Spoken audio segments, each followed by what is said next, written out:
Hi, I'm Brad Rexley, former Vice President for Disney's Epcot theme park, and you're listening to the Coaster Challenge podcast. Hi there, I'm Lee Cockrell. I'm the former Executive Vice President of Walt Disney World, and Mickey Mouse was my boss. And you're listening to the Coaster Challenge podcast. Do you accept the Coaster Challenge? Yes, I accept the Coaster Challenge. Do you accept the Coaster Challenge? Coaster Challenge podcast is here. It's time to face your fears. Get that theme park therapy and let us go through Coaster Challenge podcast is here. Your fear can disappear. We know that theme park therapy can dry up all your tears. Do you accept the Coaster Challenge? Yes, I accept the Coaster Challenge. Do you accept the Coaster Challenge? We accept because you know we're not average. You're listening to the Coaster Challenge podcast. A journey where people become fearful to fearless, all from riding roller coasters. So please, secure your hats and glasses and keep your hands and arms inside the podcast. It's time to accept the Coaster Challenge with your hosts, Andrew Locke. Hi, everyone. This is Andrew, one of the executive producers of the Coaster Challenge podcast, here with you today. I've got a very unique, special guest, actually a personal friend of mine. And to introduce him, I want to talk about kind of some positivity. Now, normally we talk a lot about positivity in this podcast. We talk about people living positive lives, not giving into fear and anxiety and depression and things like that, and whatnot. But this particular guest today certainly lives like that, but he has something else about him that I think is really a good thing to highlight and think will come up here in the interview. The guest that I'm going to be talking to today is one of the most kind, compassionate, and generous people I've ever met in my life. He will give you the shirt off his back. He is so great about doing favors for people, helping people out, tips and tricks about the parks, all sorts of stuff. But anyway, he's been very generous, and certainly to myself, but especially just to friends of mine, more so than myself, because I'm already living here in Florida, have annual passes and things like that. I'm already kind of keyed in. But with a lot of friends that I've come visiting, he's always helping out because he's a local here in Florida as well. And just an amazing person, the things that he's done for so many friends and for friends of mine and other friends that just he knows. And anyway, he's just a wonderful person. It's just another aspect of positivity. And with all that said, the person that I am going to be talking to today, it's none other than Mr. MIchael Muldoon. Welcome to the podcast, Michael. Thanks so much, Andrew. It's great to be on. I was on back in November for the IAPA live stream discussion, but it's great to be on an official interview now. Absolutely, yeah, Michael, you are unique in that not so much that you're been on the podcast now the second time here today, because there's at least two other people that have that status, if you will, right? Status, but you are unique in that you did not do the kind of regular interview, the typical interview, which is what we're going to do today. First, you did a special episode first, and as I promised when we recorded that, I think I said it during the recording, that we would have you on to do the regular interview, and I would give you kind of, the individualized treatment, I think is the best way to put it. With all that said, so here you are. We're going to take you through the typical interview. We're going to talk about a couple of things that are unique to you later on in the kind of second half of the interview. But the first half is going to be our typical theme park time machine. But before we even get to the theme park time machine, we'll kind of have an icebreaker. Not that you really need that, Michael, but let's talk about. I already know you very well. I've been friends with you now, for like 5 or so years? Yeah, more than 5 years. We've known each other for quite a while. Ups and downs and everything else, literally and figuratively. But for our audience who doesn't know you at all, or maybe know you as well, tell them about yourself and your love of parks and coasters, and also your experience working in the industry. Of course. So I live and grew up in Tampa. Home park has always been Busch Gardens. Always going to Disney and SeaWorld a lot as well. Didn't go to Universal until I was in my late teens, though. But I'm happy to talk about my work. I started actually working at SeaWorld Orlando as an intern in operations back when I was 20 years old. That was my first theme park job. And I actually worked full time for the SeaWorld and Busch Gardens company for 6 years at SeaWorld Orlando, Busch Gardens Tampa, and even about a half a year at SeaWorld San Antonio. Oh, that's great. Yeah. I've always enjoyed working for that company. People are like, "Oh, I want to work at Disney for my whole life. I want to work at Universal for my whole life. I want to work at SeaWorld Parks and Entertainment," which you don't find people that want to work there very often. A lot of people, especially at SeaWorld Orlando, they just have second jobs there. They might have a full-time job at Universal. They might work at SeaWorld on the side, which I totally support. Everyone has their own preference.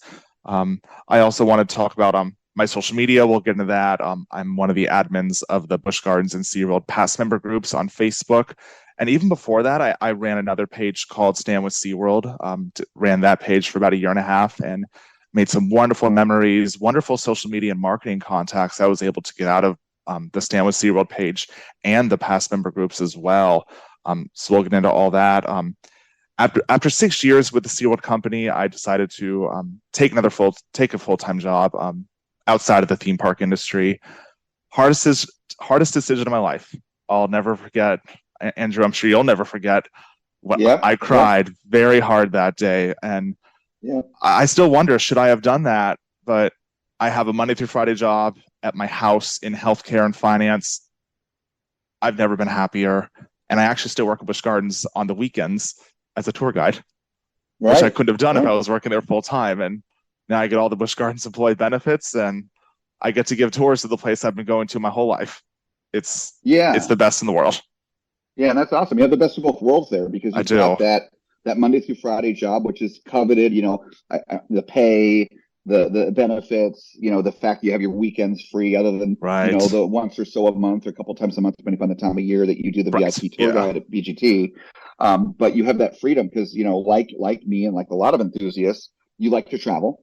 And travel, having those weekends to travel and whatnot, that's important. So I totally get it, and I think you made a good decision. But at the bottom line, at the end of the day, I know it was an emotional experience for you to transition like that, and I think you've been happy. It seems like you've been happy with the decision. Yeah. You can always change. You can always go back to the parks full time or work in the parks more often. So don't look at it as an absolute. Right. And as far as you're working, currently your kind of latest part of your journey working in the parks, where you're working part-time at Busch Gardens, being a VIP tour guide, of all the friends that I have, all the people I know that work in the parks, you are the best person to be a VIP tour guide because of that natural. Yeah, I'm assuming it's natural, right, Michael? I mean, if either you're really good at it, that your tendency to want to help people, right? It's a natural thing for you, right? Yes. Yeah. And I know that I can help someone have the best day ever at Busch Gardens. And I'm like, it's the best job in the world. Just help someone have the best day ever. People give me hugs at the end of the day. They're like, I want your email. I want your Instagram, your Facebook, because we want to have you again. It's great. Yeah, no, absolutely. And you're very sociable, very personable. Again, you love helping people. And so you're perfect for the tour guide job. And again, like I was saying earlier about how awesome you are at being so generous and kind to people and all that. You've done some things for me over the years. And, whenever I can, I try to do something for you. And that's why, here we are, they're in season 3. We're recording this in the spring here. And karma, I'm a very strong believer in karma. Karma works both ways. There's bad karma, there's good karma. And we're not going to get into the details, but there was some bad karma last week regarding a friend of mine that was very rude to me. That is no longer a friend of mine because of that, which thankfully that sort of thing is very rare. Very rarely happens to me. But because of him and what he did and him being pushed out of my life, out of my choosing, because how he treated me, that opened up an opportunity for me to do something that I was like, I knew who I was going to give that opportunity to, since this other friend was being pushed out. And I was so happy to do that for you, because again, you've done so much, done some things for me, but especially you've done a lot of things kind of second ring around me, friends of mine that were looking for something that I was trying to help them out. Right. And I came to you, or you came to me. But, when I was able to take you, thanks to our mutual friend, Amanda, who works at Disney, when she had a spot open that she said she offered to me, and the additional spot beyond that, that she said I could bring someone else for the Trump previews there at Magic Kingdom. I was like, Michael, you were at the top of my list for two reasons. Thank you. Yes. Absolutely. One was because of how awesome you are, how kind you are, how generous you are, all the things I mentioned already. And then two, I was pretty sure you hadn't been on Trump, but even if you had, I'm like, no, you got to be the person to go. And we had a great morning. And we did. Yeah. I had not ridden before, so I was honored. I was so happy that you were my first ride. I had two other invites from cast members. They were on weekdays, and I couldn't take the day off work. So because you don't live that close to Disney. Yeah, so I'm glad we were able to make it for you for a weekend because you're not as close. You don't live as close by. Yeah, I'm glad that worked out. It was awesome. So you mentioned about how it's a little bit uncommon that you've really wanted to work for the Seas chain. You've worked for now 3 of their parks, still work for one of them. And you're talking about how, some people work at Disney, Universal. So maybe you could just share, because this isn't part of the interview slate that I planned for you, but it's something I want to ask you. It just made me think of it. So I'm putting you on the spot here, but I think you'll be fine. What is it about the Seas chain versus Cedar Fair, Six Flags, Disney, Universal, Silverado City, Dollywood, all these other park chains that you know well? What is it about the Seas chain that makes you want to work for them?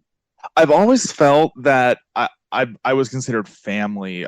So I did 2 internships at SeaWorld Orlando, and then I transferred to Busch Gardens Tampa and became a supervisor of front gate there. But even when I went back to SeaWorld, I knew people everywhere for 2 or 3 years. After that, a lot of people retired or resigned.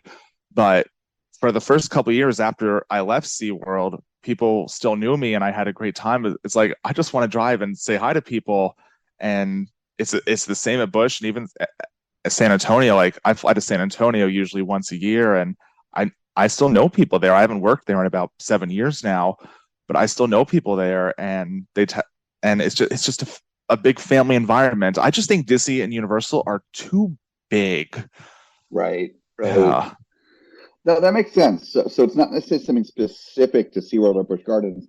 It's just that, and perhaps the nature of the parks being a little bit smaller, that some of those people stay there more long. I can't even talk today. They have longer terms at a given attraction, or at least at the same park. Whereas Disney, Universal, people move around a lot. So you develop and have these families of people that you can come back to. Yes, I feel that in the SeaWorld chain, it's like everyone knows everybody. Right. I've sometimes met people and they're like, "Oh, I've heard of you. I know who you are. I've seen what you post in the social media groups." I'm like, "Oh, okay." So usually it's good. There have been times when I sometimes get a negative, like, "Oh, you're Michael Muldoon," and I'm like, "Oh, okay. Well, I hope that's positive." But I do like the fact that it seems that everyone knows everyone in that chain. That's one thing I like about it.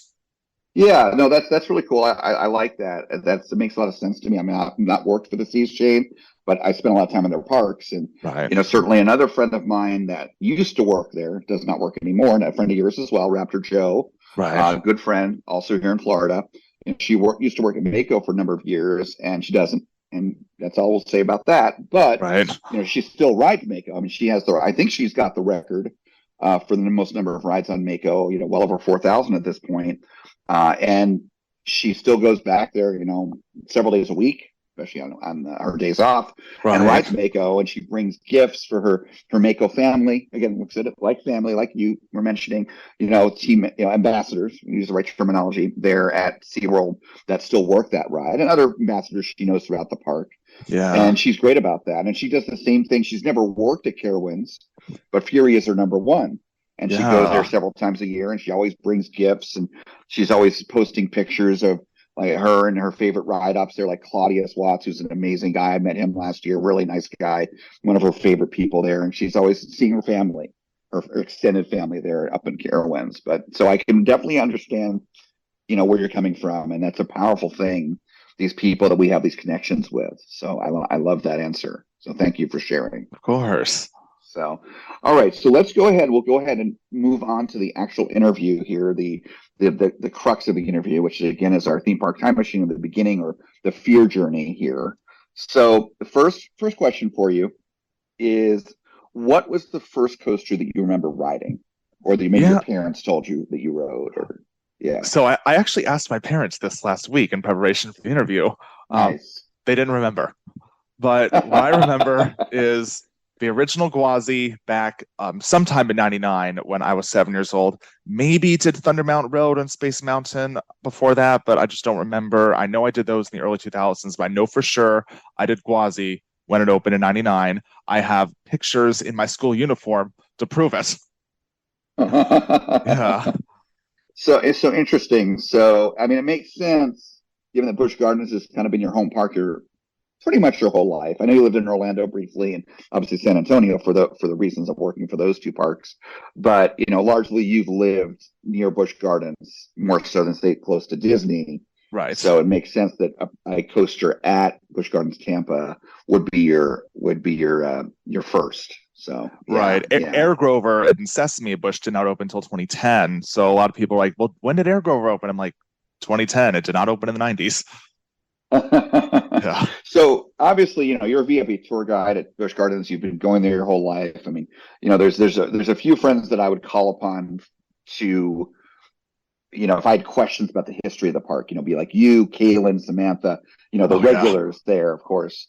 So I don't know if I ever rode the original Gwazi because I had been to Busch Gardens Tampa. I went there in 2001, my first time.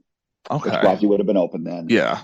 But then I didn't go again until 2017, which at that point Gwazi was closed, I believe. Right. So I don't know if I went in 2001, and so I don't count credits that I don't know if I've been on them or not. Right. But I do know I've heard about how bad Gwazi got. It was.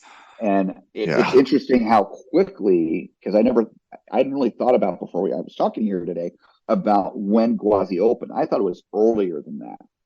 So, it in terms of its operational life, it lasted less than 20 years. Right. And so was that a combination of the weather in Florida and maybe not the best maintenance, or what do you think caused that? I think it's a combination of the weather, but remember, Busch Gardens is open 365 days a year, unlike like Kings Dominion or Six Flags parks or Kings Island. Those wooden coasters don't operate every day.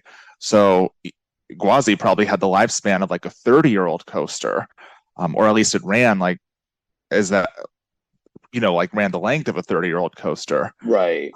And I actually remember my last ride on Gwazi was in 2011. Actually, it was, I think, a few months after it got those new trains, because I know 2011 was when it got those Millennium Flyer trains, which are now on Invader and Texas Stingray. But I do remember it was December of 2011, 100%. That was my last ride. I said never again. Interesting. I don't remember if it was Tiger or Lion, but I remember the date. I remember it 100%. It was December 2011 was my last ride. Oh, interesting. So you mentioned that those Millennium Flyers, that a couple of them wound up at Texas Stingray. Yes. So Texas Stingray, when it opened with existing trains? Yes, Invader did as well. Interesting. Busch Gardens Williamsburg was advertising that a lot more about Invader having the two of the Gwazi trains. SeaWorld San Antonio did not advertise it a lot, but I remember Williamsburg was a lot more like advertising. We got Gwazi, we got the Gwazi trains. Really? Yeah. Wow. Interesting. Okay. All right. That's unique. Well, remember both are GCIs. Oh yeah, of course. Yeah. That much I know. And I've ridden Invader. I've not ridden Texas Stingray. I need to get back to San Antonio. I'm planning probably next year in 2024. I'm waiting for Codaland to get going and get Circuit Breaker open and Palindrome open, which is delayed till next year. And I'm going to do a big Texas trip and catch up on my credits out there and do a road trip and all that. But anyways, so that was your first. So tell us, what is the coaster in your life that has scared you the most? Sure. So I've never really had like height issues. Like I'm 6'4", so I've never really like been too short or anything. So I've never been like turned away from any coasters. But I remember being really scared to ride Scorpion and Kumba because they went upside down. Like Scorpion, I was like, I'm not riding Scorpion. I'm sticking with Gwazi. I know that someone's going to listen, and they're like, that's such a small coaster, Muldoon. I'm like, well, when you're like 8 years old, it's a big coaster. And I remember I did it, and I loved Scorpion. It was really great. I remember that I really enjoyed it. And then that same day, I wanted to ride Python. Unfortunately, Python was closed. I remember that. I remember being sad Python was closed that day. And then I guess I went back maybe a month or so later. And then I remember doing Scorpion again. And then I did Python. And then I did Kumba. Nice. And I remember loving Kumba, but I was still too scared to do Montu because I was afraid of the feet dangling. But then I did Montu, and I loved it. Okay. So the progression for you was kind of like this. We talk about being afraid, and it's important to look at the order of things. So, what happened first. So it was Scorpion first, then Python, then Kumba, and then Montu. That was the four. Okay. And so the fundamental fear that you had was going upside down, right? Yes, that was the big fear, was going upside down. Which I can relate to because that was my fear. That was my big fear. Okay. I conquered. I never knew that about you. Yeah, we learn about each other, all the time. Even though you and I have been friends for years, it's funny when we can learn about it. I'm sure I'm going to learn things about you today I didn't know. So there's you're either going to have fear of going upside down, fear of acceleration, heights. Heights are a big common fear with people that we've interviewed on the show here. But going upside down is very common. So you went on your first loop, there on Scorpion, and you enjoyed it that first time? I did. I loved it the first time. I rode it with my dad. I was very lucky that my dad wanted to ride coach with me as well. Got it. Yeah, right. Nice. That's always great when you can have family join you. So when you first got off Scorpion, you did the loop and everything else. How'd you feel getting off of Scorpion? I remember loving it. Okay. I remember absolutely loving it, and I remember wanting to do more. And I remember wanting to do Python that day. You wanted to do Python. Now you did not. Was that what year was that you did that? It was sometime must have been the early 2000s. I've been on Python many times before it closed in 2006. Okay. So you did get to ride Python before, yeah. Oh, yes. I do remember riding Python in 2001. Okay. When I went to, so I did get that credit before it closed. So now, were you willing to ride Kumba that first day when you rode Scorpion but not Python, or no? No, I was not. I remember doing Python first before Kumba. Okay, so you were still afraid of Kumba that first day? Yes, because it went upside down 7 times and I was scared. Okay, so you had gotten through that one loop on Scorpion, you liked it, but you were still afraid of kind of a lot of inversions. Right. Okay, so would you say that Scorpion is overall the one that scared you the most? I'd say Scorpion was. Okay, so do you mean by that then that you were being scared of having never gone upside down before? That was a bigger fear for you than the kind of step up fear from having done that to doing multiple inversions. So that was not as big of a scare for you. Correct. Going upside down was my biggest fear back when I was little. Yes. Right. So you kind of had to conquer it in stages, it sounds. Yes. Like. Okay. I mean, that's fair enough. So talk to me about Kumba then. So you went on Kumba. I mean, you were scared to go on it, but you went on it. A couple of years later, a year later, I think you said. Probably when I was like 8 or 9. I'm in the early 2000s. I know that my first time on Kraken, I was 10 years old, and I know that I did Kumba and Montu before Kraken. Okay, got it. So when you got off of Kumba, how did you feel? I loved it. I remember wanting to ride Montu. I remember loving it.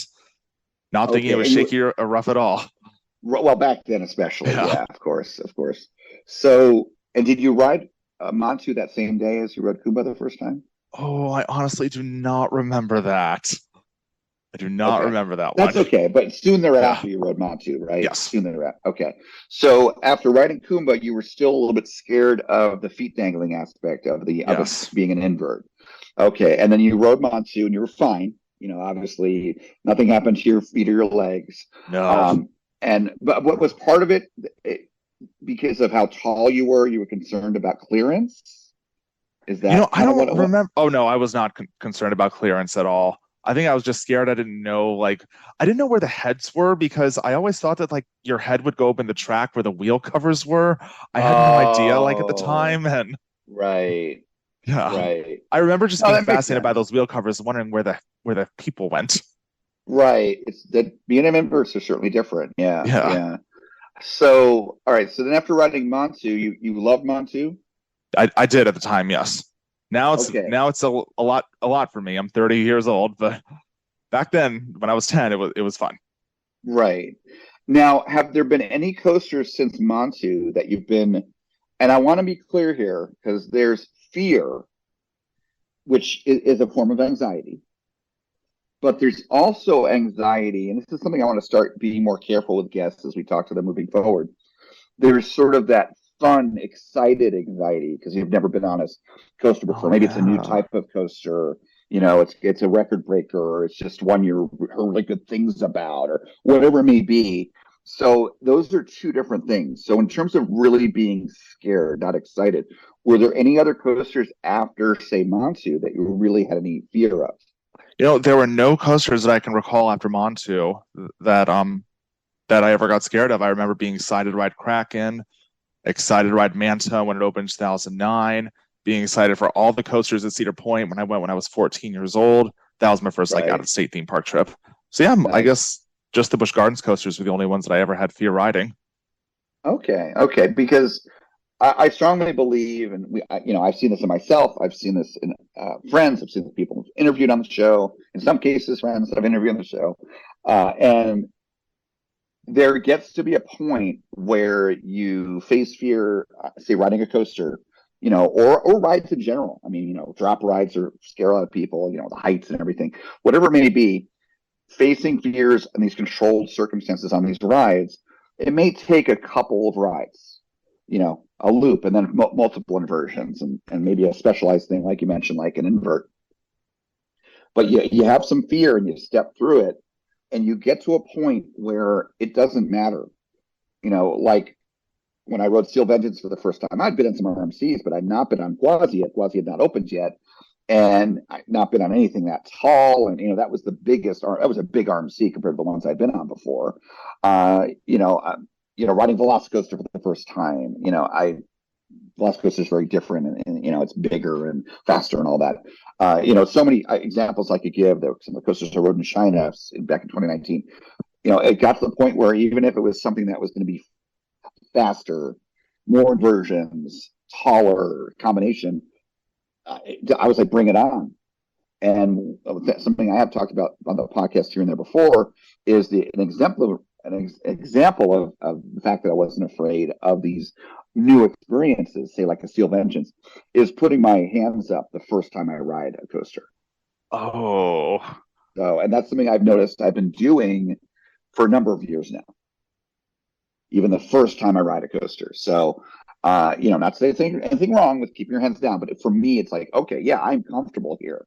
Bring it on, bring it on. So, you went through that. I went through that. So many of our other guests have gone through that.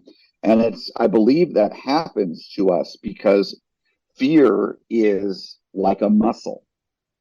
By yeah. facing it so many times, whether it be facing it as a new type of fear on these different coasters, like what you went through at Busch Gardens, or just riding even the same coaster that you conquered your fear on already over and over again, you're training your brain to not necessarily be afraid when faced with a potentially anxiety provoking situation. So it's, by facing fear, we're building our strength about being able to face anxiety and face fear and things like that. Yeah. So it's good to hear that you have that too. So thanks for kind of going through your fear journey there. Now, conquering, those bigger coasters at the time at Busch Gardens, Tampa, we talked about Scorpion Python, Kumba, Montu. Besides being able to be okay going on other coasters, you mentioned, for example, the SeaWorld coasters after that.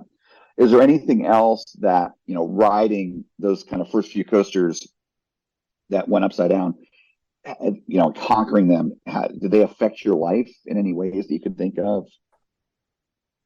So Kumba and Montu made me like the Busch Gardens enthusiast. But then Shikra, when I rode that when I was 13, that turned me into the coaster enthusiast that I am. And Shikra was my favorite coaster, and that's when I wanted to go to Cedar Point and go to Six Flags Great Adventure and go to the rest of the Orlando parks. So I'd actually say SheiKra had the biggest effect on my life. That's when I started working at Busch. It was like, where do you want to go? I'm like, I want SheiKra. So I know we didn't talk about it much, but SheiKra had the biggest impact on my life.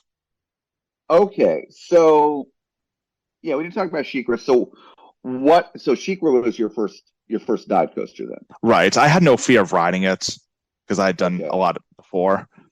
But that definitely had the most impact on my life and what made me a coast enthusiast. I remember when I had Zanga back in the mid 2000s, which was Facebook at the time, and writing how great SheiKra was, and going multiple times that summer with my parents, and they were waiting for me, and I was very grateful they did that.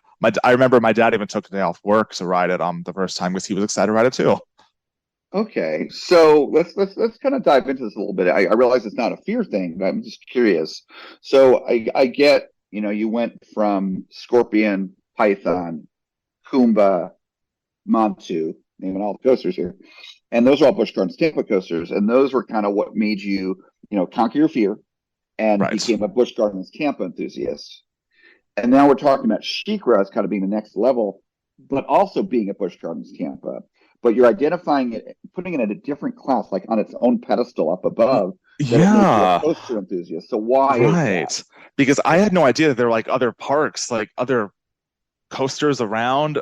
Like once I conquered SheiKra, then I'm like, let me see, there's other coasters around. That's when I started watching coasters documentaries. Like I watched Mega Structures, which featured King Dakar, and I had no idea what King Dakar was until after I rode SheiKra, and I just learned so much after riding SheiKra, and I wanted to evacuate it. And this is when it had floors, and I wanted to walk to the top of the lift hill, which I got to do many times. But SheiKra is definitely what made me a coaster enthusiast. Okay, so would you say that, I'm not trying to put words in your mouth, but okay, let me give you an example. So when we rode Tron this past Saturday, I'm a very passionate person. I believe in living life with passion, and I live my life with passion. In fact, I have a saying that I try to share with people, and it's something I live by. It's one of these idioms that I live by, and it's basically, it's very simple. It's a life without passion. It's a life not lived. And so I live in reverse of that. And so, a passion is emotion. It's very, those are the same kind of thing. And so I love it when I have friends that are similarly passionate, which I have several friends like that, or where even friends that maybe aren't like that all the time or to that degree, but they have moments, these like epiphany moments of passion and emotion, positive emotion response to something that we both enjoy. And so you on Tron, I hope I won't embarrass you here, you were crying. You were crying in response to Tron. Yeah. So you were crying in response to Tron. You had an emotional response to it. And Tron, controversially, I guess, is my favorite Disney coaster in the world. And I've been to all the Disney parks in the world. Oh yeah, Tron's my favorite too. Oh, it is your favorite? Yeah. Because when we were there, you were still thinking Guardians. Oh no, Tron is the favorite. I've watched multiple videos. It's Tron. Okay, so you're the third person besides myself. Well, two people plus me here in Florida that have ridden Tron that agree. So Zach's the other. But okay, our numbers are growing because so many people are like, "Oh, it's Guardians, it's Guardians." And hey, each their own. All seriousness, it's all good. But I love Tron. I love it as a themed coaster. It is one of the best themed coasters in the world, if not the best. And it just all comes together in an amazing experience. I love the ride dynamics of it. It's a short ride, but it's quality over quantity and all that. But anyway, so I love that you were reacting emotionally to it. Okay. So when you rode SheiKra that first time, was it kind of a similar thing? Did you have like more of this positive emotional reaction to riding it than say Scorpion, Montu, Yes, Kumba? I did. I remember having a very positive emotional moment when I rode it back when I was 13. I remember absolutely loving it and smiling. I remember. Yeah. So I can relate to this, Michael, and it's something that I want to start kind of paying attention to more in myself and others. So first of all, I am not I am not afraid to be criticized for my top 10, my top whatever. Oh, yeah, me neither. It's my opinions, and people can make fun of them or whatever. We all have fun with each other. It's all fine. But I've had some friends question some of my favorites, and what I've come to realize is first of all, of course, at the end of the day, whatever we choose, it's our reasons. It's sometimes we can't even come up with the reasons. Our top 10, our top coaster, whatever it may be. But for me, what I've come to realize is, okay, part of it's the ride dynamics, the theming. Theming to me matters for a coaster. And I know it does for you as well. And other friends like Austin is like that. Brett is like that, but then we have friends, that are just basic coaster enthusiasts is what I call them. And they could care less about theming. They don't look at the theming. The same coaster could be in a parking lot. They'd rate it the same way. I'm not like that. To each their own. That's fine. But, and that's, these are all things that affect me ranking a coaster. What I've come to realize, Michael, is my emotional response, which could have nothing to do with the physics of the coaster, how forceful it is, the theming even necessarily, but just how it all comes together. My emotional response will factor into my rankings. And one of my somewhat controversial, not my most controversial, top ranked coasters is my number 3 right now, at least, is Fly. Okay. And I've been criticized by people because it's like, oh, it doesn't have a pretzel loop and it's not that intense and it's and I'm like, I'm sorry, forces. I love forces. Yeah, pretzel loops are amazing, but they're not the only thing. There's the theming of Fly is incredible, right? But it's the music of Fly, the soundtrack of Fly.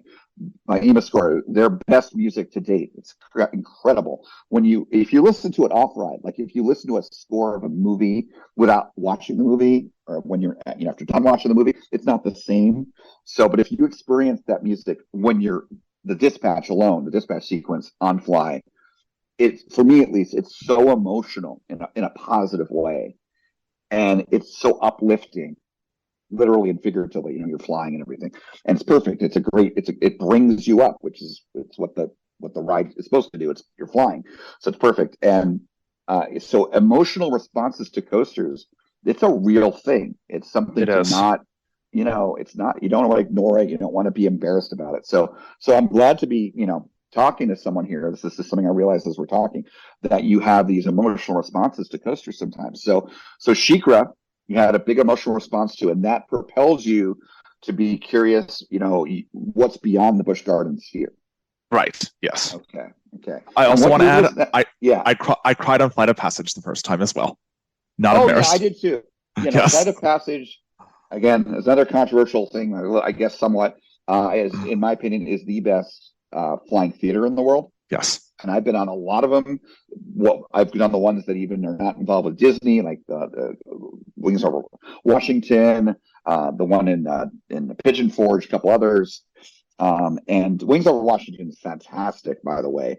But Flight of Passage has that emotion that Wings Over Washington doesn't. Yeah. Flight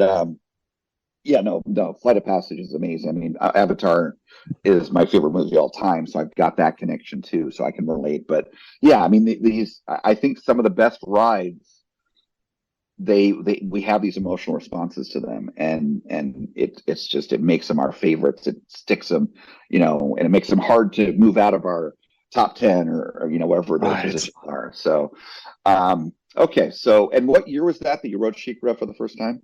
2005 when it opened. Okay. So going beyond Busch Gardens, I know you went to Cedar Point next. You've been to a lot of other parks since then, of course.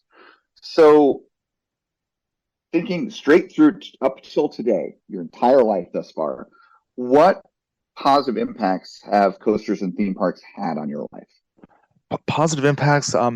So I'll start with some of the negative stuff before I get into the positive. Back when I was in my teens and even early 20s, I didn't know a lot of people that would go to the park. Social media wasn't really a big thing, so I'd go to the parks by myself. Some people would think it's weird, but it's like I was a single guy. I was bored. What else was I supposed to do? But now these parks and coasters, I know so many people that have common interests as I do. I had no idea there's like coaster groups or Ace or podcasts or Twitter. I had no idea that stuff existed. And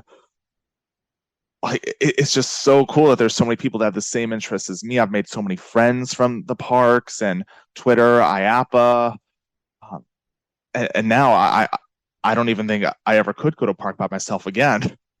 So, unless I'm doing like social media work where I schedule that, and I know that I'm doing that. But other than that, I will never want to go to a park by myself. I will if I have to, but I just can't imagine it because I know so many people that go to the parks on the weekends, like you, and it's just so great. That there's so many people that have the same interests as I do. I can just send out a tweet on Twitter saying, "Hey, who's going to Magic Kingdom today? See you there." Right. And that's awesome. Yeah, the social aspect of it is this question is a very common answer, not that it's a bad thing, is the social aspect. Yes, social aspect of this hobby. Because not every hobby is social. I mean, stamp collecting, watching movies inherently is not social, at least watching the movies themselves. Maybe you talk afterwards about it, which I like to do with friends. But yeah, I mean, in terms of hobbies, coasters and parks are one of the more social hobbies, which is great. You were saying you were starting off with something negative. Is I think what you were getting at there is like because you've told me this personally, like your family almost to the point of teasing you about being interested in this stuff. Not my immediate family, like not my parents, but I have a couple other family members that I just don't get along with, and they're unfortunately blocked on all social media. And back during last December, two months ago, during Christmas, this uncle, he says, "I remember you as the person that wanted to work at Disneyland your whole life," in like the most negative way. And I don't even. I should have come up with a different response, but I wanted to be nice. I mean, they weren't being. Sounds like they weren't being very nice to you either. No. I have this friend. He's an acquaintance. I've actually never met him. He's a Facebook friend, but we've talked on the phone, and he's got a lot of issues. He's got like drinking. He's always complaining about money and like not being happy with his life. All this sort of negativity stuff. But then he would question me when we first started being in touch on Facebook. We were connected on Facebook. He would see my posts about going to the parks. He's like, "Isn't that stuff for kids?" He would say, you're an adult. And I've been questioned about that too. Yeah. So he would ask me that, and I explained to him, like, well, no. Number one, a lot of adults go to parks, and two, it's really good for you. And I tried to kind of communicate to him. I'm not saying that everyone who's not doing well in life should go to parks, but a lot of people, if you're feeling down on your life and like not happy and having this negativity, going to the parks, maybe here and there at least, and getting that theme park therapy. You're getting out in the sunshine. You're getting some exercise, the physical stuff there, but of course, getting on the rides, you're getting the endorphins, the adrenaline, you're getting the immersion of the theme parks, the ones that have better theming. You're getting an escape from life. It's all the theme park therapy stuff. And, I try to tell him, hey, this is all good for you. And I don't know, it doesn't seem like it registered with him. He keeps talking about, he lives up in like the Tallahassee area. Oh, okay. From Orlando. But he talked about, him coming down. We finally meet and we go to a park together, maybe enjoy it. But, it was just interesting. He's criticizing me and he's not getting these benefits that I get. And I'm a much more positive person than he is. So it was kind of interesting. But so. I want to say I've been criticized too for it because people are like, isn't SeaWorld for kids? Isn't Epcot for children? But a lot of people don't know there's festivals, there's concerts, there's shows, there's so much more than just rides. Like the rides are always going to be there. I've ridden Mako so many times that I skip it almost every time unless I'm with someone that wants to ride it. But there's festivals, there's Seven Seas, there's Electric Ocean, there's food and wine. There's so much more than just the rides. But a lot of people that aren't in Orlando think the parks are just rides.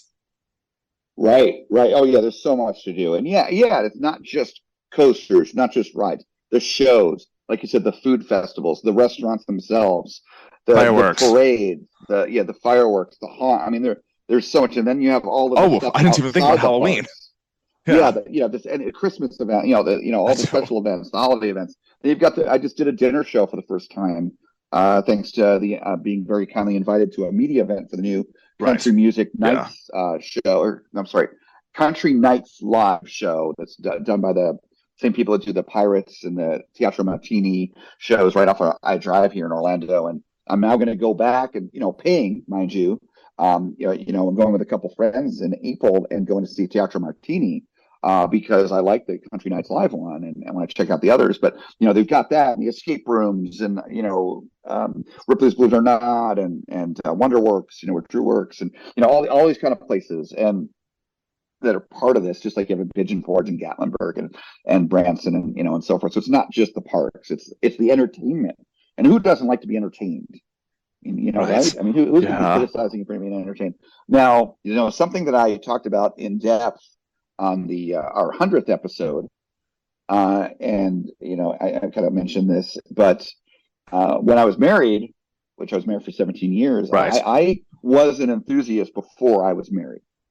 But being married, and because of the nature of my marriage and the psychological abuse I was subjected to, I basically kind of stopped being an enthusiast to some degree, especially when I wasn't traveling. Because if I was traveling, I'd be on my own and I could kind of be free again. But I was basically almost like in prison, so to speak, when I was not traveling because of my ex-husband. And and so he was one of those people that would still to this day, because we keep in touch. He makes fun of, the parks and he'll mention certain friends, for some reason brings up Austin because he knows Austin's really big in the parks. Like, oh, you go to the parks with Austin. And, he's always making fun of the being part of the parks and I just, it's in one ear and out the other. It's because he has no control over me anymore.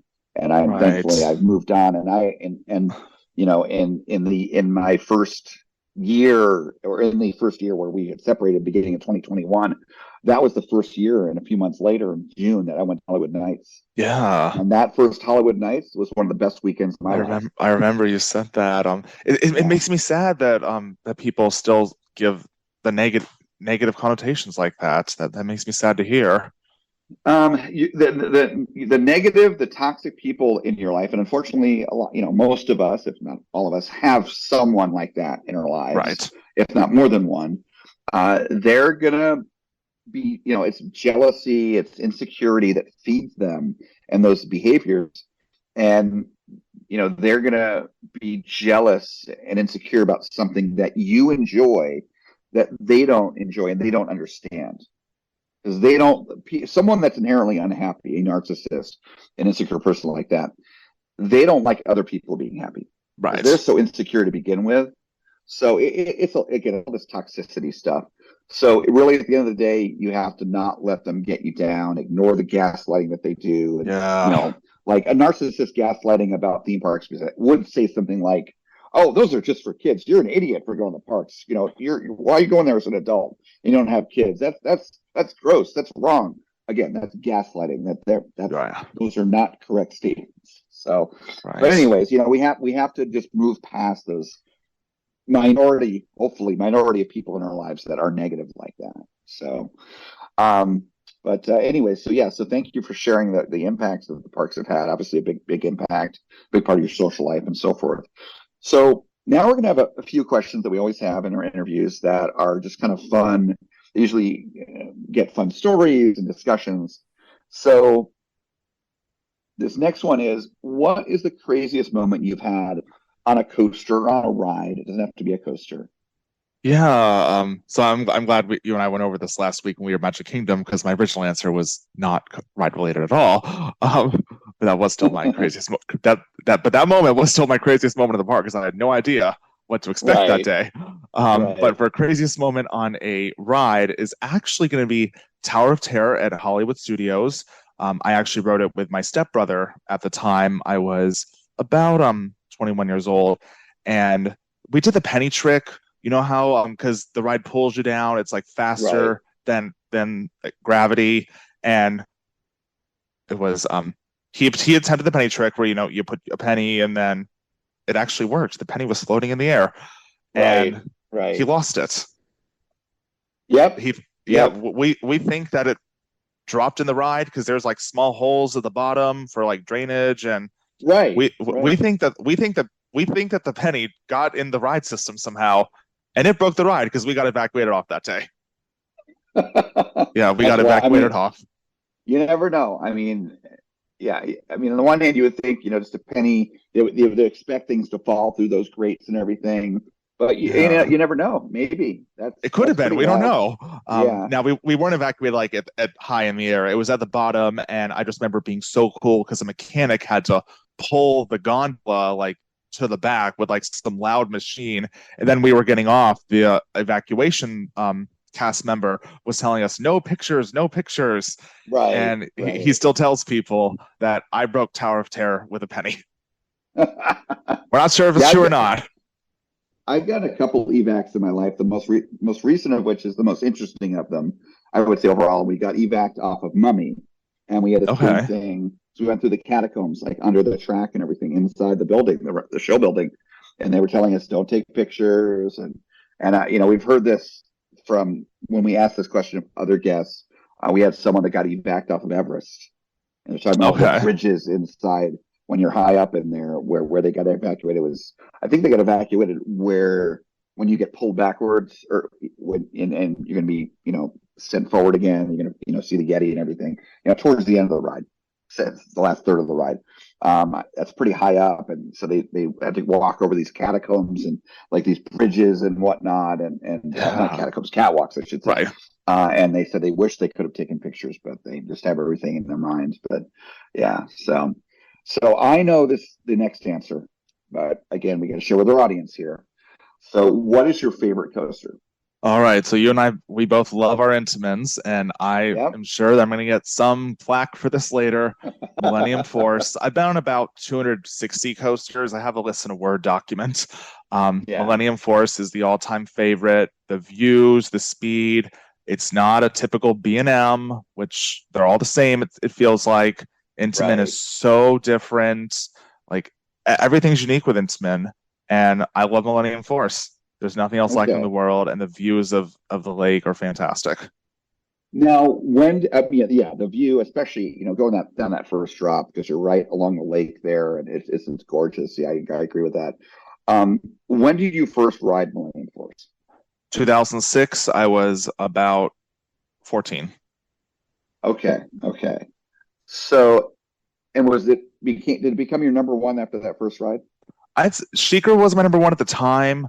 I think Millennium Force became my favorite in my second trip to Cedar Point, which was when I was 19 in 2012, I think it was. But it was 2012, and that's when it became my favorite that year. I've been to Cedar Point 4 times in my life. Okay. So it's been more than 10 years now. And because I'm curious, because I've had my number one change. My number one changed twice in the past couple of years. It went from Maverick to Velocicoaster in 2021, and then in 2022, last year, went from Maverick to Terran. When I finally got on Terran at night last December, and again, I'm just there's nothing wrong with one way or the other. I'm just curious. Because a lot of people we talk to, they're number ones that changes, periodically and so forth. So to have a number one for more than 10 years, that might be a record, so to speak, on the show. Obviously you've ridden a lot of coasters since Millennium Force became your number one, more than 10 years ago. You've ridden, speaking of Intamin, Velocicoaster, you've ridden Iron Quasi, your home park. Apollo's Chariot, another great one. So none of these other coasters have been able to. Is it partly emotional for you, do you think, for Millennium Force? I do get, as you know, I do get a lot of motion sickness issues and have to ride coasters like once or twice, and that's it. I do get nauseous after Velocicoaster. Maverick, I had to rest, but I've never had to rest after Millennium Force. Okay, I would like to ride my number one multiple times without feeling sick. Okay, so motion issues, because I know how you respond to Quasi, for example. Yeah. So part of why Millennium Force ranks high for you is because you can repeat ride it comfortably. Yes. So I was riding Fury 325 with Brandon Stoff last May at Carowinds, and he had to buy me a drink because I had to sit down on a bench after what Fury did to me. He had to buy me a soda. Interesting. Yeah, because everyone responds differently. I mean, we go from you, and I get it. Fury's pretty forceful, especially for B&M. It was. But we go from you having that response, which I get, to McLean Waddell, who it was, guest in our second season, where Fury keeps him alive. It keeps his bipolar managed, and it keeps his emotions in check, where he can have a much better quality of life. And of course, he has to physically handle the ride to do that, and he's fine on it. Where he's gone on other B&Ms, like he tried Mako, because Mako he could ride year round back in the days before Carowinds was running year round, like they just started. And so he looked at Mako as being like this, like the winter version of Fury, and it didn't work for him, and it to the point where it even bothered him physically. So each of us is different. We respond to forces differently. We're all human beings, but we respond differently. So it makes sense that part of why Millennium Force would be your number one or your high ranking is because you can rewrite it, you can value it. I totally get it. I mean, coasters that are uncomfortable for me, really rough, potholey wooden coasters, they rank low for me. Right. I get it. But I was asking, emotionally, did you have an emotional response? Not that I can think of. Okay. No. Okay. So it's just the views. It's you like the sense of speed on Millennium Force. Okay. I do. So, like, when you ride Test Track at Epcot, do you like the speed of that, or Radiator Racers? Do you kind of like that fast speed aspect of things? I do like it. Because there's not a lot of twisting or turning with Test Track, so I like it. Interesting. I'm curious. So you've not traveled internationally yet, right? No. But you want to, like you plan to. I want to one day. Okay. So knowing how you are, and what I mean by that is you're very much like me. Correct me if I'm wrong, but from talking to you and knowing you for 5 years, you're really more of a theme park enthusiast than a coaster enthusiast. More parks than coasters. Yes, exactly. Which I consider myself equally both, but I definitely straddle both. Like, I love, things about parks that don't involve coasters, and I love coasters. And again, you and I can talk offline when the time comes, whether it be a year from now or 6 months from now, whatever. Right. But my recommendation to you would be internationally to go to Europe first, because it's more accessible than, say, going to Asia. Right. I've been all over the world, and it's easier to navigate the Europe and all that. And because you love theme parks so much, I mean, obviously going to the Disney parks, that would be an easy answer, easy thing to do. But I think you should go to Europa and Fantasia Land. I know. First. I want to so bad. You say so many great things about it. Yeah. So and you will, I think, love both those parks so much. And I'm very curious, this is what made me think of this with this question, what your response to Terran will be. Because Terran is it's not Velocicoaster. It gets compared to Velocicoaster a lot, but they are very different. They rank highly for me and for a lot of people. They're my number 1 and 2. But Terran, no inversions. It's a speed machine. Yeah, it has some airtime. Absolutely, it has some great airtime. Right. But it's really a speed machine. And it's like, imagine a Millennium Force that's low to the ground terrain coaster with highly themed that has a little more airtime than Millennium Force, and both positives and traditional negative ejector and things like that. It might be a little too much for you still for that comfortable re-ride thing, but I think maybe not. I mean, so let me ask you this: so the motion sickness, sort of the motion challenges you have, is it the inversions? Is it positive G's? What is it, do you think? It's the inversions and the sharp turns. Like Pumbaa makes me nauseous, like all the turnarounds, the inversions, Montu, the Batwing. Okay. Yeah. So, I mean, because Terran does have a couple of sharp turns here and there. Positive G's, you got your positive G forces.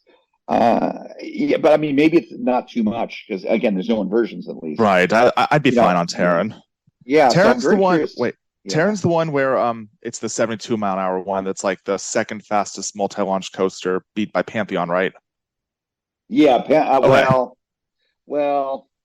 So Terran is, I think, number 3 now because you have Soaring with Dragon is like 1 mile an hour faster. Right. But actually, Pantheon, the way they run it, because it is Yeah. slightly below spec from Intamin because apparently the management of Busch Gardens, they didn't want it to be too intense. So they don't run it as fast as they could. So it might be below Terran. So yeah. I have a story about Terran and Pantheon. So Pantheon, Terran's 72.5 miles an hour, right? Or at least it was. I think it was 72.5. Okay. Like so Pantheon, when it was originally announced in July of 2019, was 72 miles an hour. And it was marketed as the fastest multi-launch coaster in North America. But Terran was 72.5. Then there was a video that was actually released during IAAPA of 2019. It was on the Busch Gardens Williamsburg YouTube channel. It was with their VP of Design and Engineering. And okay, you probably know what I'm talking about, where the speed of Pantheon got bumped to 73 miles an hour, so it could become the fastest multi-launch coaster in the world to beat Terran. I love that story. See, and I'm glad you bring this up. I think I might have talked about this in the podcast before, but at the end of the day, it doesn't matter. These things, a coaster is a coaster. But I don't like it when parks claim these false records. It bothers me to whatever degree that it matters. Okay, so I was at Media Day from Pantheon last spring, in 2022, and I love Pantheon. Pantheon's in my top 10. That's probably my most controversial coaster to be in my top 10. Like Mark Martinez. He loves teasing me about that. I'm like, Mark, I love that backwards ejector. I don't know what to tell you. So anyway, when I think it was after I read it once or twice, I loved it. I was talking to one of the ambassadors there, might have been a PR rep or whatnot, and I was being nice about it. I wasn't being a jerk or anything, but I'm like, okay, I got a question for you. So you guys claim that this ride, 72, 73 miles an hour is the fastest multi-launch coaster in the world. It's not. And by the way, Terran is not either. Right. I think you said it's Soaring with Dragon. Soaring with Dragon is almost 78 miles an hour. It's almost 78 miles an hour. It's crazy. It's crazy. It doesn't have, in the first half of it, it doesn't have the crazy transitions that like Terran has. It has a non-inverting loop, and then it's got like a inverted top hat basically in the first half in that high speed section. Then it slows down and goes through some like those quick transitions that Maverick and Terran are known for, but at slower speeds. But it's a great coaster. It's in my top 10 as well. But anyway, and so what they told me, Michael, I'm not sure if this will make you happy. I don't know what I think about it. I mean, still, I love Pantheon. Don't get me wrong.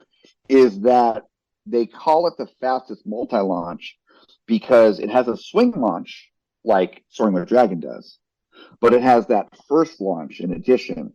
Right. Which Soaring with Dragon does not. Exactly. And so it's a multi-launch. It's like separate sets of launches. Right. I mean, come on, guys. I mean, I know. So I would love to see Pantheon at 78, but now I don't know the specs of it, but it could very well be that Terran, I've ridden Terran faster than Pantheon, or faster than Soaring with Dragon, because apparently when Fantasyland runs Terran at night, which they only do during Wintertram, during their Winterfest, they have to run it faster because they're cold to get there and everything else. So apparently they run it in boost mode, or in a slightly boosted mode, maybe not full boost mode. I'm assuming it can be tuned, but I don't know how fast it gets. It is faster. It is faster. Okay, it might only be 5 miles an hour effectively. I don't know, but it's definitely stronger launches. And when the weather's not cold, it's faster. But anyway, great ride nonetheless. So anyways, so, I think you'll like Terran, but all the theming at Fantasyland, I think you'll completely knock your socks up. And again, I know. As well. I know it will. Yeah. So, but anyways, so interesting, craziest moment on a ride. Okay. And then we talked about your favorite coaster being Millennium Force. And I get your reasons, your good reasons there. On the flip side of things, what is your least favorite coaster? Green Lantern at Magic Mountain. The Zack spin. Yeah. Yep. Yeah. I remember getting off having a horrible time on it. My stepbrother wanted to ride it again, and I did not. We had Fast Lane. We had Flash Pass, so it we didn't have to wait at all. I will never forget how bad I felt. Won't ever do. So glad I don't ever have to do it again. Thank God Luron canceled the project. But I also had another negative experience with that I told you about last week. That I want to share here. At the time, I was a ride supervisor, and I was just curious. It's like, I just want to know, how do you evacuate this ride? So I went up to one of the employees and I just said, "Hey, how do you evacuate this ride from the lift hill?" And he said, "Sorry, we can't tell anyone that." So I just wanted to know. Like, I told him I'm a ride supervisor at another park. So what about the 40 free spins? What about the SNSs? Is there something different about those where they can be evacuated? Do you already know that, or? I don't even know how those get evacuated either. The only one I've been on is the Batman one at Fiesta, Texas. Right, which is one of the typical ones. Yeah. Because, I mean, for me, again, controversial opinion. Mind you, Airtime Mike, if you're listening, don't worry. I don't rank either the 4 spins or the Zach spin. I don't rank them. They're down in my lower couple hundred or whatever. But so you can be calm, Airtime Mike. I'm making a joke here. I don't know if you know this, Michael, but Airtime Mike from El Toro Ryan, he loathes the SNS. Oh, he does. Okay. And I'm sure the Zach spin as well. But anyways, but I don't love those rides, but I kind of enjoy them. I kind of enjoy that sort of whippiness. It's not your typical like coaster where it's curved, like, going around a curve. You're basically what am I going to call it? Rotational base, high G forces, basically. Certain, I think it's centripetal force. I think I took physics in college. I should know this, but anyways, it's been a few years. It's different because you're not rotating like that. You're just kind of you hit the end of a given height, given part of the track, and then you get whipped down to the next part. And I kind of like that sort of feeling, but not everyone does. But for me, again, I didn't love Green Lantern, but I didn't have an issue with it either. I'm like the only person I know that have an issue, and I rode it several times, but I don't miss it either. Don't mind you. But anyway, all right. So yeah, that's a very common answer. I think David, his least favorite coaster also is Green Lantern. So you're in good company there. Yes, it's also Scott's least favorite. Scott Schaefer. Yeah, that's what he said when he was interviewed. Oh, did he? Yeah, I interviewed him last year. Yeah, because I listened to him before this one. Oh, okay? So I don't feel so bad because you just listened to his interview. Because it's been a year since I've interviewed him, and I interviewed somebody I can't remember in all cases who said what. So sorry, Scott. Sorry, I don't mean to not remember your least favorite. But anyways, okay. So let's switch gears here for the last few questions, and I'm going to talk about a couple things specific to you. The first of which is, so I think I explained this to you offline, Michael. So some of our listeners, and we know this because of feedback we've gotten, some of the live episodes where people can ask questions, things like that, some of what we've interviewed, that we have some younger listeners. We have, in fact, I'll be interviewing someone, a friend of mine. It's a father and son, and I'm interviewing the son tomorrow night. And he's still in high school. He doesn't even have his driver's permit yet, I don't think. So we have people that listen to the show or been on the show. I can think of a handful of them. Oliver, another guy, Matt Hill, that are 14, 15, 16 years old, and they're, some of them have set careers that have nothing to do with parks, that they're going to do, and that's great. Others, they want to do something where they can travel and go to the parks or work at the parks, get into the industry. So there is some level in our listenership, bottom line, Michael, of curiosity about getting into working at the parks and maybe even going to college and doing a college program that's oriented towards that. And I know that you did that. You did the UCF Rosen program. Yes. So to translate these acronyms that you and I know so well, UCF is University of Central Florida. Yes. And Rosen, they're a hotel chain, they're a hospitality chain. So that's all I'm going to say here because you know a lot more than me. So tell our younger listeners and all of the listeners for that matter, what did you think of that program? What is it? What is the program, first of all? And what did you think of it? What was your experience with it? Sure. So Rosen is actually on Universal Boulevard, closest to Universal and SeaWorld. And it's a hospitality-focused college. the degree is hospitality management. There are tracks of theme park management. I think there's a restaurant one as well. There's a master's in theme park management. And a lot of the professors there, they've worked in the parks, or one of them, he actually started the Disney College program back in the 80s that I had. Another one, I remember she worked at the Gaylord Palms for like 10 years. A lot of retired instructors. One of them was Ron Logan. He's no longer alive, but he was a Disney legend, and he did a lot for the Disney company as well. I had him for one semester. Going to Rosen with the theme park degree did help me get the ride supervisor job at SeaWorld Texas right after college. I remember I graduated college and I got the job literally the day before. Oh, nice. But if you're trying to get a theme park management job in Orlando, you have to remember that a lot of people have that same degree. And so people think, oh yeah, I'll go to Rosen. Everyone else in Orlando has been to Rosen too. Right. It's not going to set you apart from anyone else. What I'd recommend is maybe if you want to be a park president, look at a park president's LinkedIn and see where he or she went for college. And actually, none of them have hospitality degrees. They all have like finance or degrees, or they started at corporate or something, and then they work their way up that way. None of the park presidents have hospitality degrees. I hate to say it. If you want to be a park president, maybe don't do Rosen. Maybe get an MBA, which I do want to get one day. The MBA makes a lot. Yeah, I kind of wish I didn't go there. I'm very happy I went there. I had so many great memories, and I have a degree, and it helped me get a great job. And it helped me, even though I don't use my degree now, the job that I do have does require a degree. So I'm very glad I do have it. And I made some great memories going to Rosen. I would literally go to Disney after class once a week.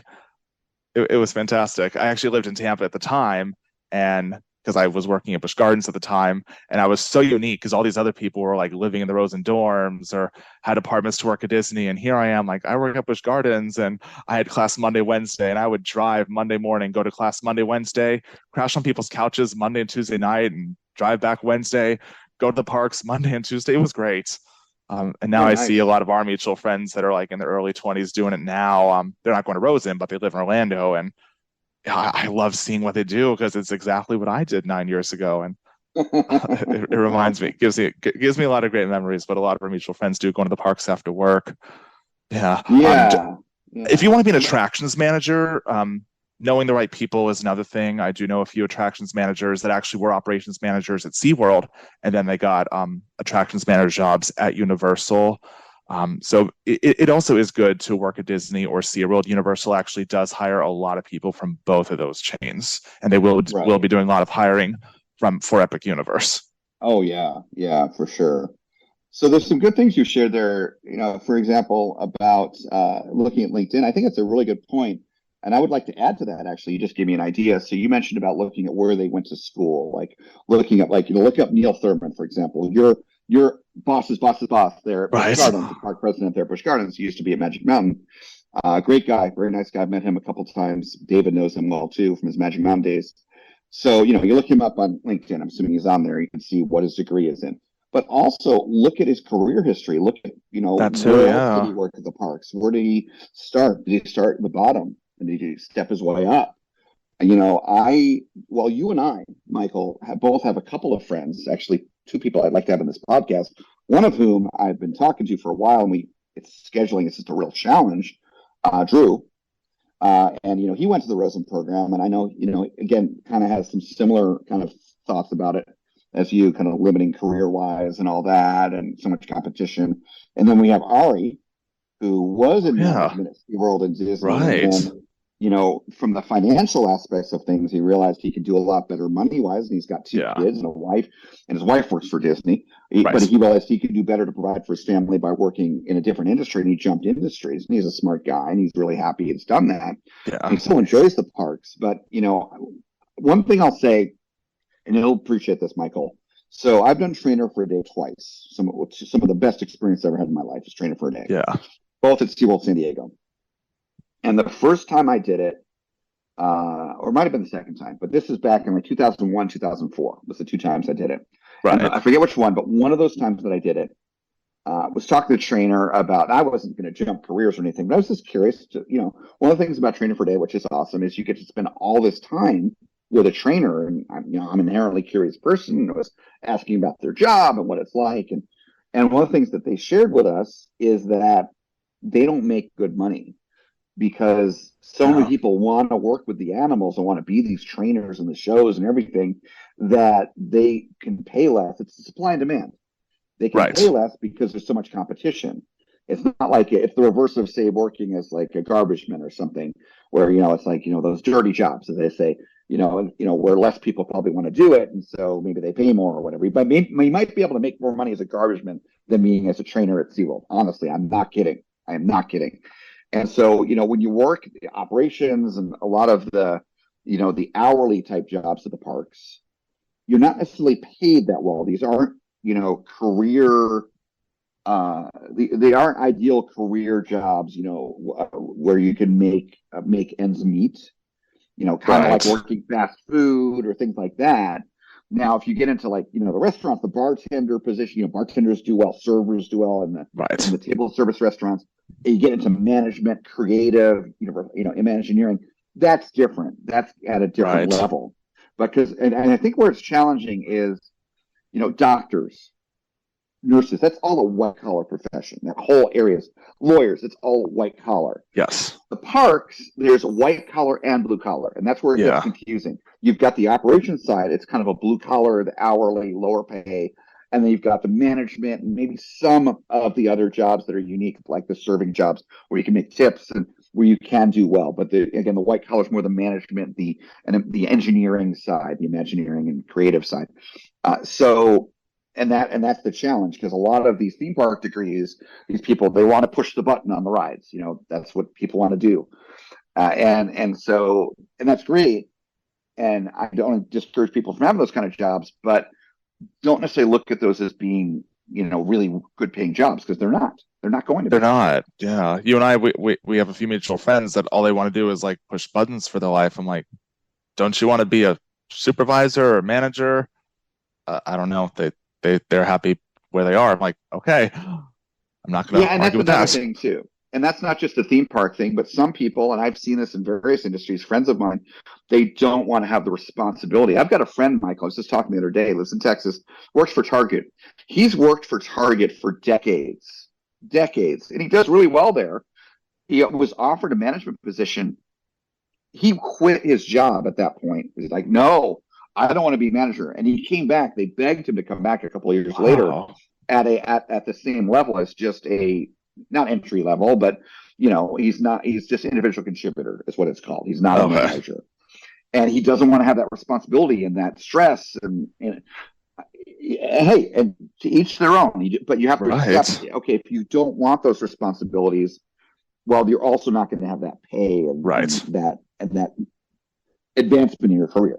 So, but so I mean, the economics are there too, because if there's a lot more operations people, there's a lot more people that work in attraction that rotate through the positions than say the managers and the Imagineers and the creative people and so forth. And if the parks paid all of those operations people, the 90% of the people in the parks that are working or whatnot, if they paid them what they pay the managers, the park tickets would be hundreds of dollars a day. Nice. Annual passes would be thousands of dollars a year. I mean, the economics just don't work. So, so I think to your point, getting a theme park degree or hospitality degree, it limits you. Yeah, you can work in hotels or things like that too. That airlines, those are hospitality. But just the parks, you're kind of limited in terms of earning potential.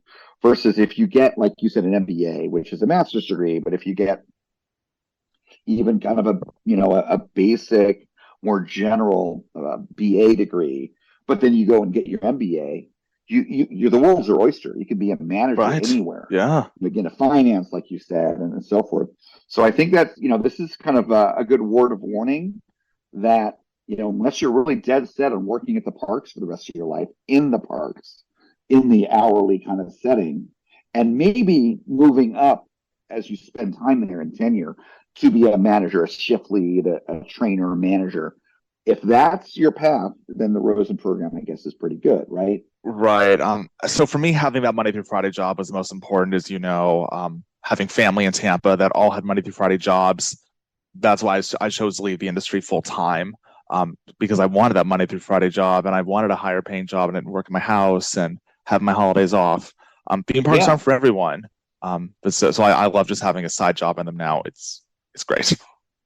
Yeah, and you bring up a good point there too. Like, I've got a number of friends that work in the parks. I know you do too. And like one of my closest friends, he works at Velocicoaster, and he works holidays. He gets, I think, what is it, Tuesdays and Wednesdays off. He doesn't get weekends off. Okay. So like he and I hanging out wise, it's mainly he also loves movies like I do. We go to the movies together. We go out to dinner together. We'll go to the parks here and there, but we're not hanging out all weekend together. Right. It's not available. And he has hung out with me on the weekends, but he's had to take time off from work. Yeah. So, and that's the price you pay. But all right. Well, thanks for sharing that. Now, you did go through that program. You did work full time at the parks for a number of years. You still work part time, and you've had a number of years now working at 3 different parks, right? Yes. Right. So talk about, maybe a couple of your favorite moments from working in the parks. All right. Yeah. I'm really glad you prepared me for this question before, because I got so many of them. I was always into developing the younger team members that wanted to become supervisors and managers themselves. There was this one team member that I had when I was working at SeaWorld San Antonio, and I worked there when I was 23 years old. I went back when I was 25 just to visit everyone, and she was actually in my place as a ride supervisor, not at the same ride, but wearing the same outfit I was. And she gave me the biggest hug. We're still Facebook friends, and she told me that I want to do what you did, and I actually want to work at SeaWorld corporate one day. And nice. No one's ever told me that they wanted to work at corporate, because I remember telling her that at the time I wanted to work for corporate eventually in my life, and it felt so great hearing that she wanted to say that. She's no longer with the company now. She did get a Monday through Friday job actually as well. But it was just so great hearing that. Another story I wanted to tell, it was actually on my 26th birthday when I was working at Bush, and one of my direct reports, he actually called me to say, I want to say happy birthday to my favorite supervisor. I was like, what? I was thrilled to hear that. And the reason why, he told me later, it's like, you listen to me, you've helped me get my schedule right. You've always helped me with switching my shift. There was this one time when he didn't get paid for a shift. I forgot what the issue was. Maybe he didn't clock in or something. But he told me, like, you were the one that helped me get paid for that day. And he said that no one else was going to go out of their way for him. And he said that I was his favorite supervisor. And I loved hearing that as well. Wow. That's awesome. So in the job that you have now, your Monday through Friday job, are you just an individual contributor, or are you in a people lead position and a management position at all? Team leader position. Okay, so you have people reporting to you? Yes. Okay, so are you kind of helping mentor them and train them like you did at SeaWorld? I do, yes. And sometimes, and I still get people telling me, like, you trained me, so you're great, and I know I'm going to learn the best from you. I still get told that every now and then, not as much as when I was in the parks, but I still enjoy mentoring people and helping people in this job that I have now. So we talked about the beginning of the interview, Michael. I kind of introduced you as someone who, and again, I was being 100% honest, as someone who loves to help people and, really goes out of your way to help people. And again, we talked about you being a great VIP tour guide because of that. And now we're talking about kind of another aspect of your career, some of these previous jobs, as well as your current one, your kind of white collar Monday through Friday job, where you kind of run these mentoring roles and you're training people and you enjoy that. Do you kind of see that this is all kind of related? It all kind of is part of that same part of your personality. Yeah. I'm just seeing it. Yes, I do. So, and now I'm not trying to put myself in the same level as you, because I don't see myself in that, but I do. There's some similarities, and this is, I think, part of why you and I get along so well, besides the theme park and the coasters and these things we have in common. But I love helping people, and that's why, I've been working in my Monday through Friday career job for the past 20 plus years. I've been in customer facing roles. Right. And even furthermore, a number of the roles that I've had, not my current one, but a number of roles that I've had have been where I've been training people, training fellow teammates, as well as training customers, multiple roles, multiple jobs. And I love doing that. Again, I love helping people. And similarly to you, when I'm at the parks, one of my favorite things, and this is one of the reasons why I love moving to Florida, because of all the places I've lived all over the country. Right. Florida is the most where I get the most friends coming in to visit, because it's Orlando, Right. theme park capital. Yeah, People exactly. And so I have people staying with me, but I have people, going with the parks to me that for the first time, which is one of my favorite things, or at least going on a ride for their first time with me. And I love seeing that emotional reaction or just their reaction in general. But I love, again, the favorite thing, and I've done this so many times since moving here to Orlando, especially, is friends come to visit. I go with them to the parks, and they've never been to that park before. And this is not about me running them ragged or, because they don't know what they're doing and taking control. They look to me as a leader because they don't know where they're going and all that. I ask them, what do you guys want to do next? You want to do something like this or this? And it's always the same thing. It's fine. It's always, well, this park, just whatever you think is best. But I still ask throughout the day because I don't want to run and take control of things. But so what I do like about taking them and being that tour guide, so to speak, is seeing their reaction. It's like a kid in a candy store. And, going on Spider-Man for the first time, going on Velocicoaster for the first time, going on Rise of the Resistance. I just took Larry and Gene and a whole bunch of other friends last November. Larry and Gene had not been to Disney. You joined us for part of that too. They had not been to Disney in like 10 years. And they've been to those parks, but they had not been to whole lands, Pandora, Galaxy's Edge. And they're big theme park people. And to see even their reaction to these rides and these lands, and I just love that stuff. And so, you and I have some similarities, but again, going back to the job stuff, I'm not surprised at all that you have these such great positive reactions from these people that you trained and that you mentored. And it's probably why, as I know, because you've been promoted to your current job, you've been there for what years now? 3 years, 4 years? 4.5. Yeah.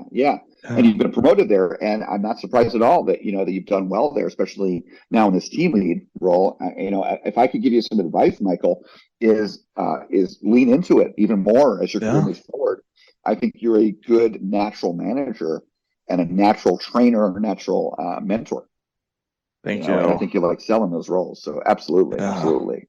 So this next question we've added here for season 3, and I believe I really think it will be a permanent question from this point forward. And I think I've had a couple interviews where I've asked this already, but I want to explain this to each guest. So we had one of our biggest fans of Coaster Challenge, one of our longest standing fans. Again, I mentioned these younger listeners of the show and fans of the show and our channel and our mission. He was one of those younger ones. He was, I think, 13 or 14 when David first met him. His name was Dusty, and he very sadly his life was taken away from him long before it should have. I mean, I think he was 16 or so now, but I think and he just passed away early this year. And especially David, I had never met him. I've talked to his mom, but David knew him and was friends with him and friends with his mom, and really good people. And it's very sad what happened to Dusty, and it's kind of putting mortality kind of right front and center, especially for David. I lost a very close friend of mine last year, much older person who's lived a full life, but still mortality. So I can relate to this as well. And so we now are asking this next question with that mortality, with these kind of people in mind. And so, whenever your ticket's up, as the saying goes, hopefully it's not for a long time, of course, Michael. How do you want your family, your friends, your colleagues, those who knew you, how do you want them to remember you? What would you want them to say about you? So great question. I'm glad that it's one of the last ones, because kind of what we're discussing has kind of influenced my answer. But I want my family and friends to remember me as someone that loved parks and loved helping people have fun at the parks. Like I said earlier, I was bullied by other family members and by friends for loving them. Well, not friends, but bullied by people in high school. I was bullied for loving the parks, and I just want to be someone that loves helping people have fun there, and also someone that had fun whenever he could, even if it was by myself. Just someone that took advantage of going to parks every weekend. So that's fantastic. First of all, Michael, I love that answer, and I love that our discussion inspired your answer, because that's very meaningful. But also, what's meaningful, Michael, is two things. One, this is an opinion, but I've shared this already here today. You're very good at being that tour guide, at being that helpful person, and so that's great that you want to be remembered that way. That's fantastic. But number two, I don't know if you realize this, but you kind of talked about these people, high school kids, some distant relatives, teasing you about loving the parks. And you're living your life, your best life, as the saying goes, as they Exactly, kids say, I am. At the parks, going to the parks. But on top of that, you want to be remembered by people as doing what you do so well, which is to help people enjoy the parks and get the most out of the parks. So you are basically, to be a little crude here, giving a huge middle finger to those people early in your life that bullied you, because not only have you continued to enjoy the parks, Michael, but you're helping others to enjoy them as well. Yes. See what I'm saying? It's kind of powerful if you think about it. So go you is the bottom line. I think that's a fantastic, way that you want to be remembered by, and and ultimately it's how you're living your life. It's what you're focusing on, your mission, your passion, and I think that's fantastic. So you keep it up, keep it going. So thank you. Absolutely. So our last main question we ask all of our guests. Now, you love helping people. So this is a natural question. So you could think of this in terms of the parks, but oftentimes people answer this question in terms of our mission, which is the theme park therapy. It's basically getting more than even just enjoyment out of the parks. Facing fears, dealing with anxiety, facing and minimizing depression, and even physical ailments, and just living a better quality life by going to the parks, and not giving into fear in general in life.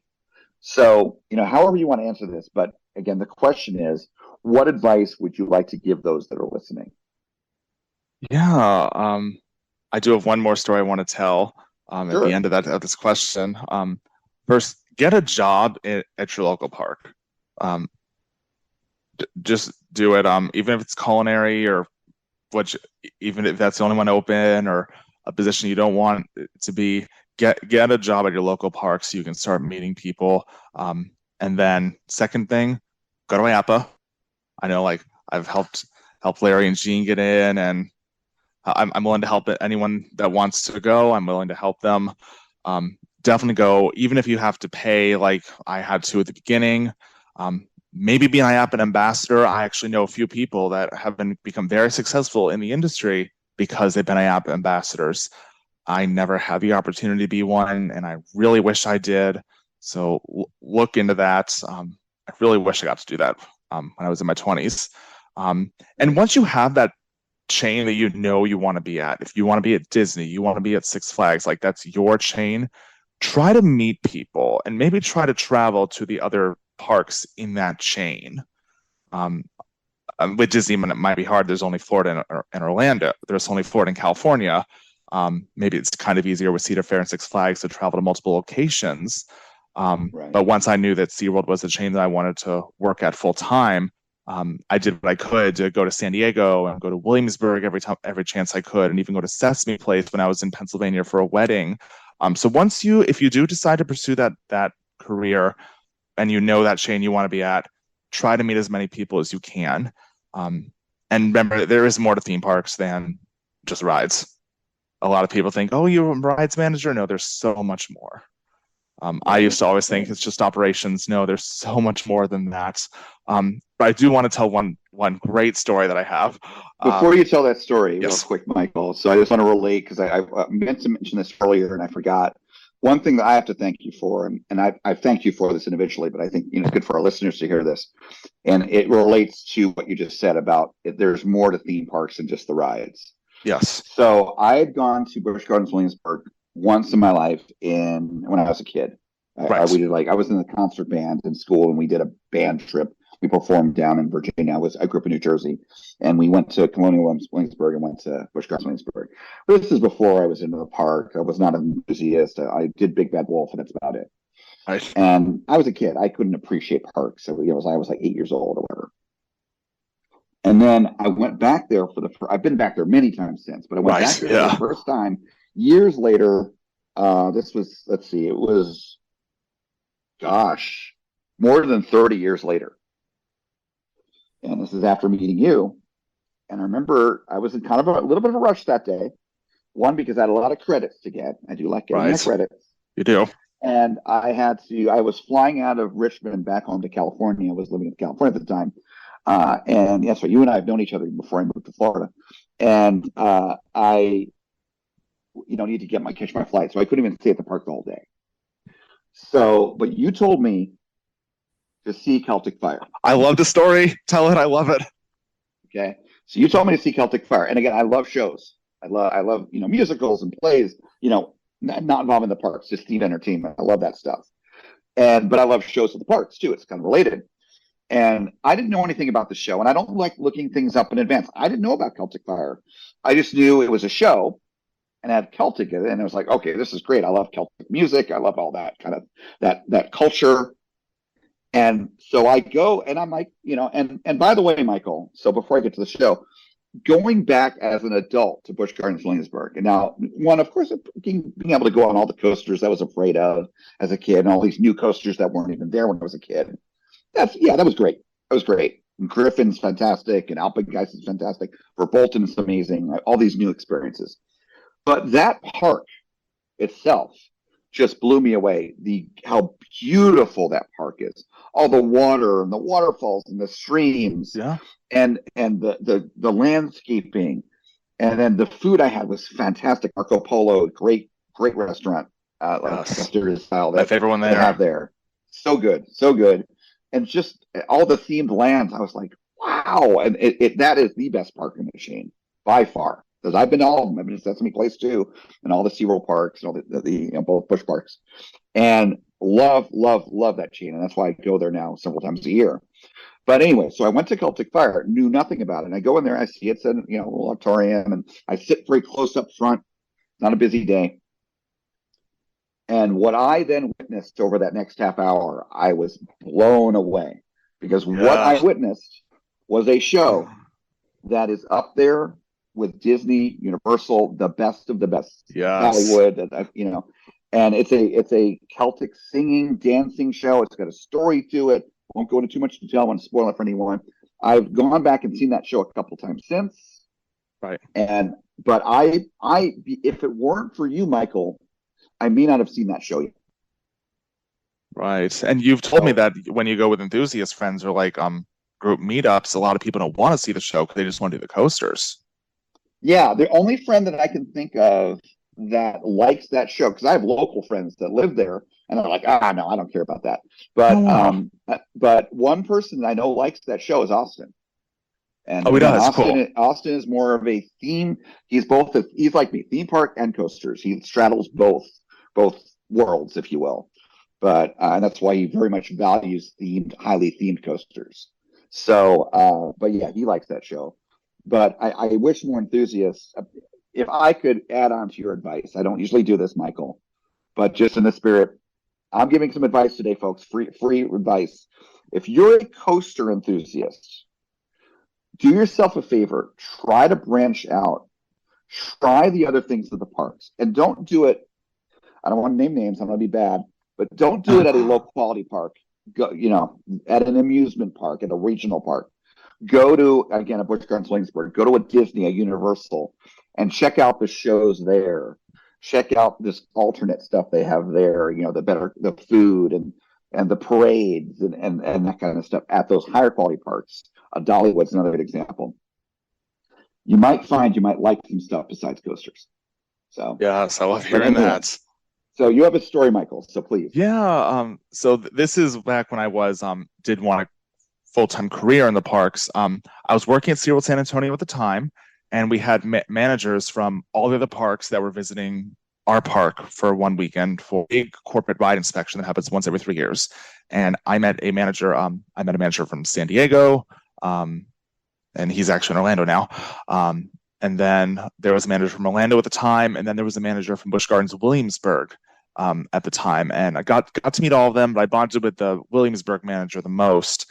And didn't really become her Facebook for anything, but we just had a few good conversations.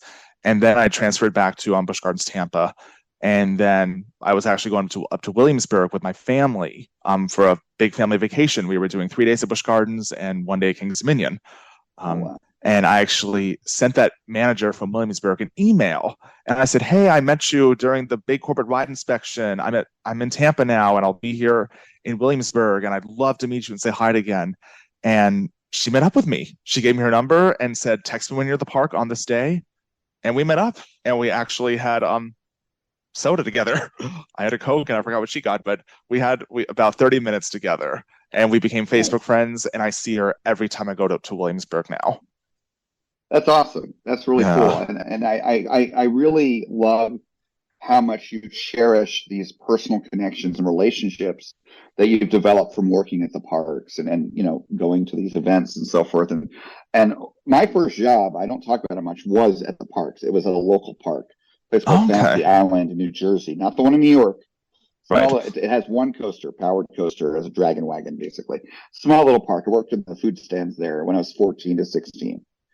Cute little beachside park. But that I didn't stay in the industry. That was just what I did. Right. Yeah. I like parks even back then. And then I moved on to other things. But I enjoyed everything. But my involvement, like you, with the parks and with this community is both as an enthusiast and also being part of this podcast. And certainly I've met a lot of friends before this podcast, but through the podcast I've met a lot of new friends. And especially in some cases, people that are at the parks. And like your story, here at this podcast, myself, David, we've become very good friends with Jeff Tucker, who's one of the managers at Knott's Berry Farm. He's been there for 25 years now. And he's an awesome guy. And actually, I was just talking to him today. Super nice guy, very funny, we have very similar perspectives on things. We relate to each other, but super nice, intelligent. And whenever we go to Knott's, he makes an effort and he hangs out. That's He's wonderful. Not a coaster guy. He doesn't love coasters. He's not a coaster guy. He's more of a themed entertainment guy. He writes stories for shows. He's a show writer. So he doesn't go on the coasters with us, but he'll hang out and grab lunch with us and chit chat. And it's just such an amazing guy. And so, those personal connections that we make, you through working directly in industry, David and I through, this podcast, through this channel, it's so awesome. So noble and awesome. So also, remember, you never know who you're going to run into. Yeah, absolutely. Yeah. Yes. I've had so many small world stories. Absolutely. Yes. So, Michael, the last thing, and I know you're going to have some things to share here, and I think in your case, you're going to have personal ones and some other ones because of the other volunteer work that you do. So where can people find you and interact with you? You mentioned, for example, that you can help with the IAPA, getting to IAPA. Hopefully we can still do that with the rules changing. Right. Yeah. I don't have any. Keep my fingers crossed. That's another podcast discussion. Go back to our podcast from November 28th. Yeah, go back to our IAPA 2022 recap episode, folks, back from November, or actually, very end of November of last year, 2022. Check it out. We no holds barred. We talk about the problems that happen and our opinions on it. But anyway, so hopefully people will be able to still get in and reach out to you. So how can people reach out to you about Busch Gardens and just maybe interact with you? They like what you had to say and get to know you. Some new friends, maybe. Social media. I know you're on Twitter and Instagram, a little bit Facebook. If you have a website, and then any of these groups like on Facebook or elsewhere that you're a part of, these park enthusiast groups or ambassador groups, to share all that. It's time to share. Yeah. So the two Facebook groups are called SeaWorld Orlando Annual Pass Members and Busch Gardens Tampa annual pass members. They end with members. There are some holder groups, but my group is the members group at the end. And then my Twitter is my favorite app, as you know. My username is actually hey_Muldoon. So HEY_Muldoon. And then I have Instagram, don't go on as that much, but that's mmuldoon726. And then I also have Facebook as well. Great. Thank you, Michael. And I'm not, just because of how busy I am with life, I'm not as active in a lot of Facebook groups as I used to be. And that's not active on Facebook. I've become an Instagram guy, which I know you're not as big on Instagram. I just like Instagram a lot. That's where I spend as little time as I spend on social media these days. That's where I spend most of my time. But I will say I do go into the Facebook groups that you mentioned, the Busch Gardens one, because Kaylin's really active in there, and Kaylin's awesome. Right. It's another person we're planning on having on the podcast here. Oh, you are? I want to ask you if he was going to be on or not. Yeah, it's just he doesn't come to Orlando much, and he wants to do it in person, so his requirements have made it a little more challenging. That's all. But it's all right. We'll have him on. Weird, okay. And then Nicole, I met recently. Nicole's awesome. She's one of the other admins on there. Yeah. So I'm a little biased because I know these people, but they're good groups, people. So check them out. They don't have a lot of drama and whatnot, and they're just good groups with good people. So thanks for sharing that, Michael, and again, thank you, Michael, for taking the time to chat with me today and have our listeners learn a lot more about you. And so I love the stories and the positivity. Keep it going. Of course. Thanks so much for having me on. I'm honored. Our pleasure. If you enjoyed today's episode, be sure to like and subscribe wherever you get your podcast. If you want to see more of us, we upload every Friday. Be sure to like us on Facebook, Instagram, Twitter, and YouTube. All at Coaster Challenge. Links are in the description below. Thanks for joining us here today.